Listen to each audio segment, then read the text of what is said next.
Alright everyone, and welcome to another gaming cast from Mikash. This is going to be less of an instructional video and more of a example of live play between two of the top players that are currently in the rankings. Certainly one of the top here with Tex. He is the Warlock, you can see there. He's moving pretty quickly down the field. That's because he starts with that sprint ability, does 46 melee damage out of the gate, 22 piercing with his ranged. Over here you have Topi. He is playing as the Sorcerer, 49 melee damage per hit, 14 piercing damage with his ranged. Doom Bolts are his starting ability and the ability to chew on heretics. Pretty standard build you see here going down in the bottom. You got double heretics coming in for Topi. Tex with a second Dire Avenger squad after Banshees are built. Those Howling Banshees are going to be the bane of the existence of the chaos throughout this game. It's likely, and you can see here Tex heading for the middle of the map. See me struggling with the UI a bit there, but here's the first engagement, and CSM out of the gate are going to stand here and pick at this guy. Now, when I was originally watching this game, before I was doing the voiceover here, I had asked myself what sort of damage he deals with the Destructor. 25 psychic damage, and psychic damage does deal a 1.5 damage to heavy infantry, so those guys are taking lots of extra damage from that Destructor. You can see the worship of Topi's heretics stealthing all of the units in the area, an early 2-1 victory cap for Topi. And here you see some Banshees coming in on the side looking for a flank, looking to catch these CSM out of position. First major engagement here, both teams with almost their entire armies on the field. Heretics are going to make this a pretty tough battle for Banshees, but you can see channeling runes coming in for the Warlock of Tex. That means that he's going to be immobile while healing. These heretics get in on Dire Avengers. They have no business in melee against heretics, so they are forced off. And you can see Tex, meanwhile, behind the scenes, picking off some models here, pushing towards the power with Banshees, and really making a number. You can see on retreat here, a couple more Banshees going down, or I should say heretics going down as they run back to the base. CSM, meanwhile, I'm more interested in kiting this Warlock. So Warlock is going to get involved with them in melee. He's quite a bit faster. It's going to be pretty hard to kite this guy throughout the game. The mobility of Eldar is one of the things we're going to be focusing on in this video. I'm not going to be just doing replays to be like, hey, here's a cool game. I'm going to be doing replays that say, hey, here's a cool game that I spotted that, instructionally for new players is going to have a lot of very important aspects to it. First aspect that you saw there, those Banshees killing those heretics on retreat, is that Banshees, although they have been nerfed throughout the Elite mod patches to be slightly less powerful, are probably the best units in the game at killing models that are fleeing. There you saw the Chaos Sorcerer using his Doom Bolts. He's looking for a heretic to eat so that he can use them again. He finds one right there, and he's going to be Doom Bolting these Banshees most likely. There he goes. The 3 extra bolts come in when you have over a certain amount of energy after the cast, which is why he keeps consuming heretics to deal that extra damage.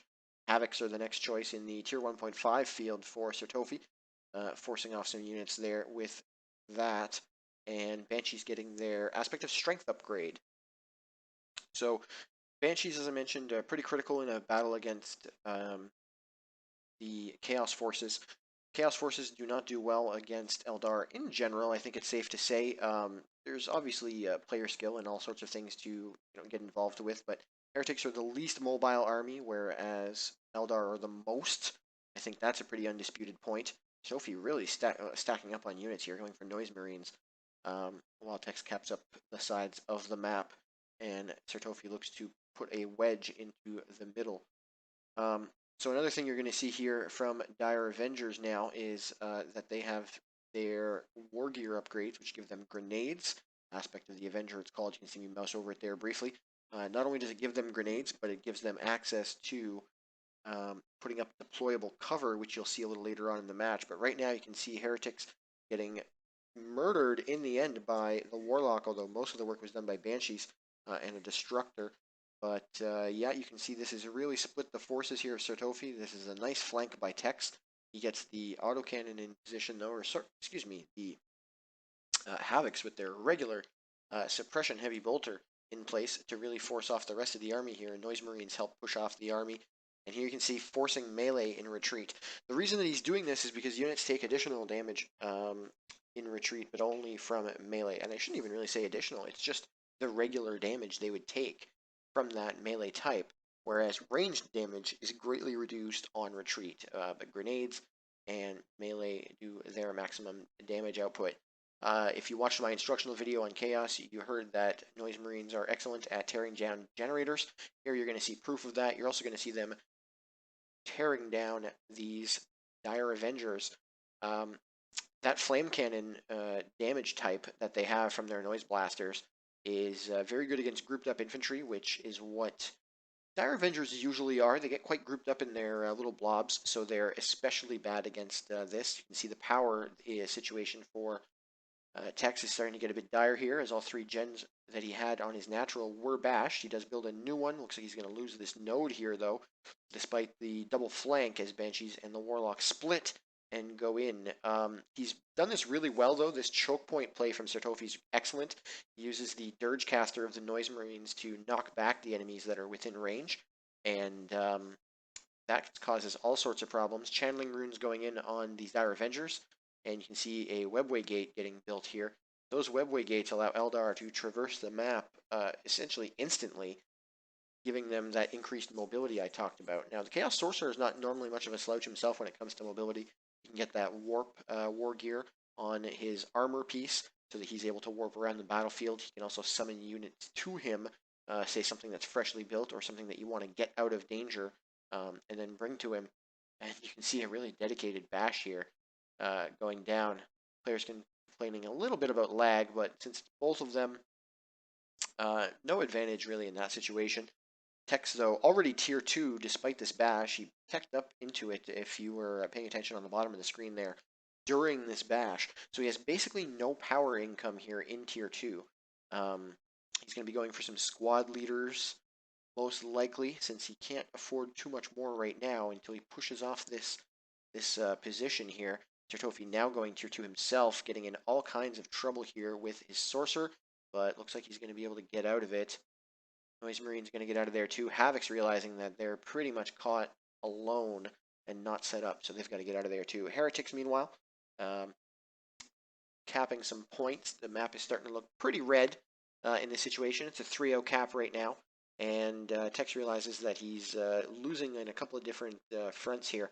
So the different types of advantages that you can have in Dawn of War 2, the VP advantage, as you can see up at the top, is heavily in favor of Sir Topi. Here's one of those deployable covers I mentioned, in a very strange place to push off these CSM. Another is your army's advantage. Right now, there's no clear advantage because Tex has wiped some of the units from Sir Topi's army roster. He's wiped the Noise Marines. He's wiped a squad of heretics as well. So, despite that fact, he's still at an even keel on that mark. And besides that, there is the resource battle, which you can see is still currently realistically being won by Sir Topi here, because his gens haven't been bashed. He hasn't really had to repurchase any that at this point in the game, and he does seem to have a lot more requisition income and requisition at this point from those caps, the fully matured caps that he has, plus 30 there you see in the top left, giving him all sorts of requisition, and he's actually buying a early tier 2 Blood Crusher. It's not really that early, but Tex doesn't really have an answer for it with his current unit loadout. Nice grenade dodge there by Sir Topi. Those heretics with their aspiring champion, the bulky fellow in the bright yellow, almost a school bus sort of yellow, or like a really distasteful, like Nurgly vomit sort of yellow going on there with these units. More Doom Bolts coming in. Banshees are using their War Cry to suppress the enemy here. Oh boy, that's a demonic summoning from the Chaos Sorcerer, summoning in Bloodletters, allowing the heretics to reinforce. That's going to force off those Banshees. They're lucky to get out of there with their lives, considering the type of damage that those Bloodletters can put out. Now, they're just temporary Bloodletters. You see them dissolving back into the warp after a short period of time. And the summoning circle is now gone. Here's the Blood Crusher. It's very green. You can see it coming in here, a nice vomit green. And he's putting up a Shrine of Tzeentch as well. These shrines, you'll remember if you've seen my previous video, 10% damage resistance to all friendly units in their range. As well, it will fire Doom Bolts one at a time. They'll fire more frequently if the heretics are worshiping the actual physical shrine, not if they just worship in the area. If they just worship in the area, it is always just whatever worship those types of heretics can do. So Wraithguard are the choice for Tex. They are out in the field now. He's purchased the, I believe he's purchased the squad leader for them as well, which is another Warlock, not nearly as fancy and powerful as the Warlock he starts with there as being the Warlock, but here he comes with Warp Throw. So he's traded in his accessory to get another accessory here, which is Warp Throw. Really trying to disrupt these heretics. You can see them doing a little jig as they try to get back into position for the worship, since only about half the squad was thrown off. And they break the worship to try to get involved in battle here. And you can see that it's becoming a real problem. Oh, and the leader goes down for that squad of Wraithguard. And you can see that it stunned the entire squad. That would happen to any unit that gives them the Wraith Sight bonus, which we'll get more into in a Eldar video there in the future. And you can see this vehicle is taking quite a bit of damage here right now. That is from the Banshee Exarch. The leader with the aspect of strength that Tex has chosen as his upgrade is providing them, ooh, that was nasty, with a heavy melee damage to deal damage to vehicles, or excuse me, no, it is heavy melee, I believe. I'm going to double check that now. What you saw knocking back those Banshees, though, is a different weapon for the Sorcerer. The Rod of Warp Fire increases his melee damage to 70 and his piercing damage to 50. Also gives him an ability called the Warp Fire, which is a line of detonations that deals plasma cannon damage and causes knockback. As far as, let's go have a look here, the Warlock's Banshees, you can see he's got Fire Dragons out in the field. The Melta damage from Fire Dragons, very deadly against vehicles. Not the kind of thing that they want to be fighting over a long period of time at all. You can see the rest of his units pretty much are hightailing it also. He's got a very shooty, dangerous army here, Tex does right now, with these Wraithguard finally being able to pot some shots in and kill some heretics without taking it from this Blood Crusher. And just as I say that, the Blood Crusher comes in for more, takes out a model of the Wraithguard, and is now being picked at by the Fire Dragons. Ooh, just barely getting out of there with the remaining health. Aspect of strength, yes, heavy melee damage, 72 per hit, 51.43 DPS for that Exarch when she's upgraded with that. So she's dealing some nice vehicle damage when she can. You can see another webway gate has gone up. So the two gates are linked. Any gates that you build are linked. So you'll be able to put units in one, take them out of another, get them across the battlefield very quickly. These guys are going to have to go somewhere very quickly indeed, which is away from these Mark of Khorne Chaos Space Marines with their aspiring champion. These guys are going to have plasma pistols and heavy chain axes, as well as the squad leader having a Melta pistol. See the double Dire Avengers being chased off there. Wraithguard, meanwhile, coming in to take some shots at that Sorcerer. Ooh, he's just barely alive by the skin of his teeth there after that last shot. And they know the Blood Crusher's coming in because of the heretic worship. They've got to get out of there. Fire Dragon is pouring it on again. Might be enough to take it down this time. Yes, Banshee's helping that most likely. So that's a big loss for Sir Topi as he hasn't purchased any other new units. Floating tons of Rector right now. Warp Throw going in. No, he's changed back, it looks like, to the channeling. And he's topping up those Fire Dragons, getting them out of the engagement and away from being murdered. Another demonic summoning? Yeah, Sir Topi's used all of his red so far in these demonic summonings to help him reinforce his army and bring out more units to temporarily deal the pain. Speaking of pain, there goes Texas Warlock, level 3 by the looks of it. Fire Dragons and Banshees in retreat path. Oh, that's nasty. Down goes the Sorcerer. Instantly repurchased, though, for Sir Topi. Didn't even wait for the requisition meter to die down so that it would be a bit cheaper. Instant buyback, and he also has a Chaos Dreadnought on the way. Second Fire Dragon squad, meanwhile, for Tex. Sir Topi looking a bit thin here. The army advantage is definitely in favor of Tex, even though the VPs are still in favor of Sir Topi here with 2-1. You can see right now Fire Dragons and Banshees pushing away some heretics. These are brand new heretics, as you can see from their XP bar there. And they did also buy an aspiring champion, because otherwise they are extremely squishy. And there's the worship coming down to hide that Sorcerer. Sorcerer knows there's a big pile of guys over here. Wants nothing really to do with that huge army that is in place right now. So webway gates, we mentioned there. So the Warlock's webway gate will actually generate a health regeneration field. So that's why you saw the units standing around it. Very nasty move right there. Another ability from the Chaos Sorcerer being used for that chain knockback. Also destroyed their shield. You'll have to excuse the sound in the background as my cats are very upset as it's, according to them, past their dinner time, but they're very wrong. And here you'll see a full retreat because of this Chaos Dreadnought. He does not have an answer to this in the area, as those Fire Dragons do not have the ability to tear that thing down fast enough. Wraithguard coming in to try to help. Meanwhile, the Dreadnought's going to take down that Webway Gate. Mark of Khorne CSM still on the field as well. Havoc still on the field. And this new Heretic squad. Looks like another Heretic squad coming in. Tex, meanwhile, a little wreck-starved right now from reinforcing his squads. He's bled a lot of individual units. Not squads. He hasn't lost a single squad yet, in fact, by the looks of it. He never had a Shuriken or Rangers. So yeah, this is his full unit card squad here. And if he builds anything else, unless I see it being built, I will not catch it. Meanwhile, Bloodletters are the next choice for Sir Topi. An excellent choice considering he has double Heretics, or at least he did until they were completely destroyed by those double Fire Dragons and Banshees. And he is coming in for a big nasty power bash right now. These guys are going to take down gens in a crazy hurry with those Meltaguns. Looks like Wraithguard are going to be forced off here by this basic Chaos Dreadnought. I say basic, this guy's capable of getting 2 upgrades, and right now he's just staying in his default form. He does not have the melee resist, so the Banshees will be able to deal all kinds of damage to him. But he does have that nice ranged autocannon. Nasty engagement going down here. He might lose these Bloodletters in the first engagement. Nope. Turns to actually engage the Mark of Khorne CSM, as well as these Heretics. Mark of Khorne CSM getting quite low on retreat here, but it looks like they'll be alright. Chains of Torment, so a new equipment coming in for the Sorcerer now as well, an armor upgrade that gives him those Chains of Torment. You can see that central pillar there with the minimal amount of hit points. Until that thing is DPS'd, any enemy units on the field nearby will be rooted in place. The only way they can get out is to destroy it or retreat.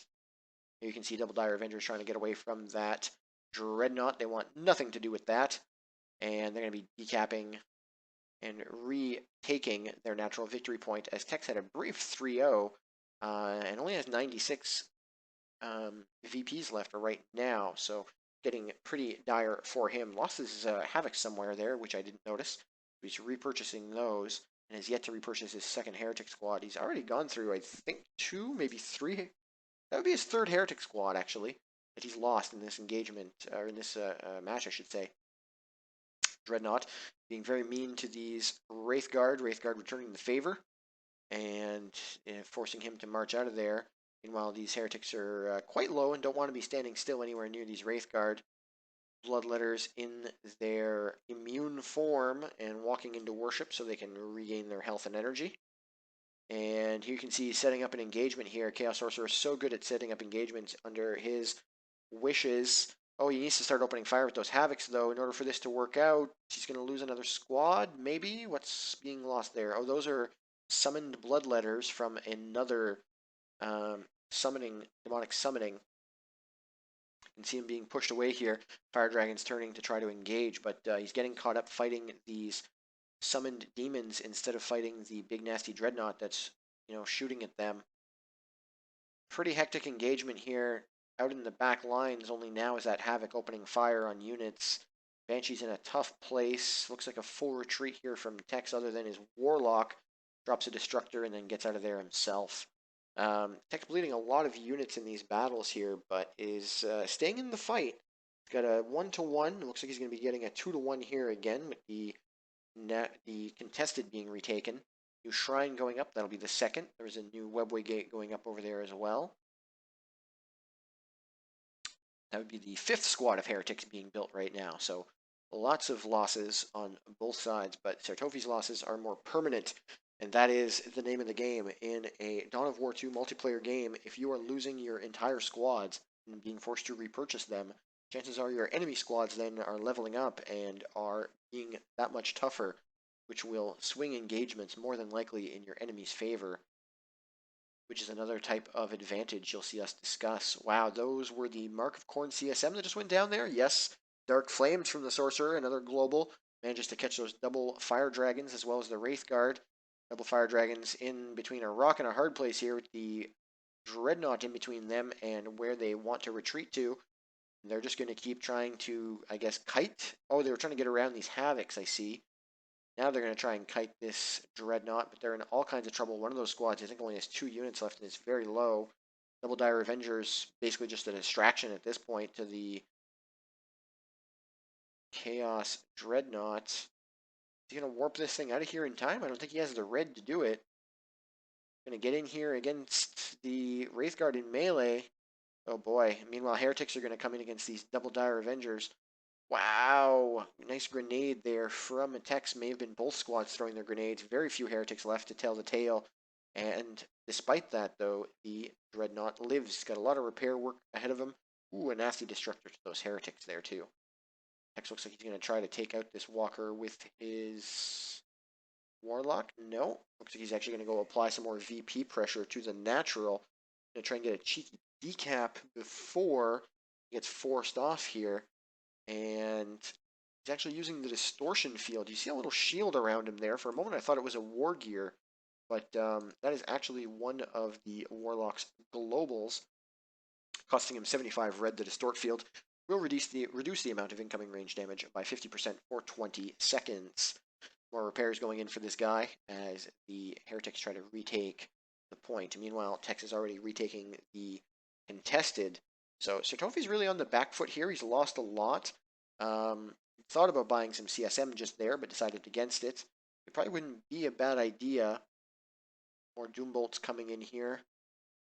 Now he's putting down another Dark Flame. Topi really using his red quite a bit in these engagements to force the enemy off when possible, using it there almost exclusively for trying to get prevent him from getting a cap. And he did get it, and instead of trying to get the decap here, it looks like he's going to be forced off by these Banshees. Oh, goes down, in fact. Instantly repurchased again. Gosh, I don't know if I agree with that, but I mean, the Sorcerer is so important as a part of your toolkit when you're playing Chaos Sorcerer. Mark of Khorne upgrade coming in for this Dreadnought. That might take those Banshees by surprise. The last thing they want to do now is get involved in a close quarters combat battle. With this Dreadnought, it will literally tear them to pieces. And that could be a squad wipe here with this guy because he is in all kinds of trouble with this Dreadnought here. Robes of Torment, Chains of Torment being used. Looks like he's going to get a few shots in on these Wraithguard. And Banshees try to get in on it. They get caught by the chains. The central marker goes down. Havoc's coming in, making their presence felt. Doom Bolts again by the Sorcerer. So much damage by the Sorcerer. His globals deal damage. All of his abilities are damage based. This guy is the undisputed king of damage. Ooh, those Heretics are very lucky that the Dreadnought got out of its Blood Rage before it decided to wipe that squad, though. That was nasty. Blood Rage, of course, making a Dreadnought incapable of deciding which targets to pick. And, ooh, pretty nasty explosions going on there in the backlines of the Chaos player. Another Shrine going up. This would be the third, maybe the fourth? Hard to say. Third I've seen. Double Fire Dragons kiting around this Chaos Dreadnought here. Looks like it's going to go down. Yeah, it's out of Blood Rage, and down it goes. That leaves Topi with double Heretics to try to fight Tex. That is not the place you want to be in a situation like this. Boy, he is really in for it now. Yeah, I mean, there's just so much shooty damage on the field, and these Heretics, both unupgraded with still their melee attacks and no grenade launchers. Banshees on the field, double Fire Dragons, double Dire Avengers, and Wraithguard, along with a Warlock. I mean, he can use these demonic summonings, but he's going to be in it real hard to try to do anything about this. It does manage to force off those Banshees. Still no squad wipes for Topi, though, and that's going to probably be the tail of the tape when it comes to how this game ends. But we shall see. Heretics now tearing down another one of those teleporters. Here come Double Dire Avengers, though, to ruin the day. They're going to be dealing a lot of piercing damage here. Probably both level 4 at this point in the match here. Sacrificing these Heretics to get his energy back up. Wraithguard just camping this contested VP. Meanwhile, Sir Topi is convinced that this is going to be the only point he's going to be able to contest with his current army, and so he is going for it.